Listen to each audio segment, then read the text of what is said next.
Hi hello guys, welcome back to our channel. അപ്പോൾ നമ്മൾ കയ്പ്പക്ക fry ചെയ്യുന്നതിന് വേണ്ടിയിട്ട് മസാല എങ്ങനെയാണ് തയ്യാറാക്കാമെന്നാണ് കേട്ടോ നോക്കുന്നത്. അപ്പോൾ റൗണ്ട് ഷേപ്പിലാണ് കട്ട് ചെയ്യേണ്ടത്, കുരു കളയേണ്ട ആവശ്യമൊന്നുമില്ല കേട്ടോ.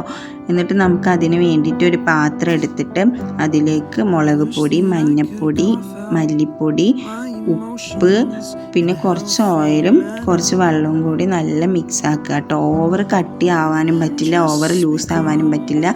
മീഡിയം ലെവലിൽ നമ്മളത് മസാല ഉണ്ടാക്കണം. എന്നിട്ട് അതിലേക്ക് നമ്മൾ ഈ കയ്പൊക്കെ ഇട്ട് നല്ലോണം മിക്സ് ചെയ്യുക കേട്ടോ. നല്ലോണം മിക്സ് ചെയ്യണം, എന്നാലാണ് ആ മസാലയൊക്കെ അതിൽ പിടിക്കുകയുള്ളൂ. എന്നിട്ട് ഒരു 15 മിനിറ്റിന് ശേഷം നമ്മൾ ഫ്രൈ ചെയ്താൽ മതി കേട്ടോ. അടിപൊളി ടേസ്റ്റാണ്. കയ്പൊക്കെ ഇഷ്ടമില്ലാത്തവർക്കും ഇഷ്ടപ്പെടും കേട്ടോ. ഇങ്ങനെ കഴിക്കുന്ന സമയത്ത് കയ്പൊന്നും ഉണ്ടാവില്ല.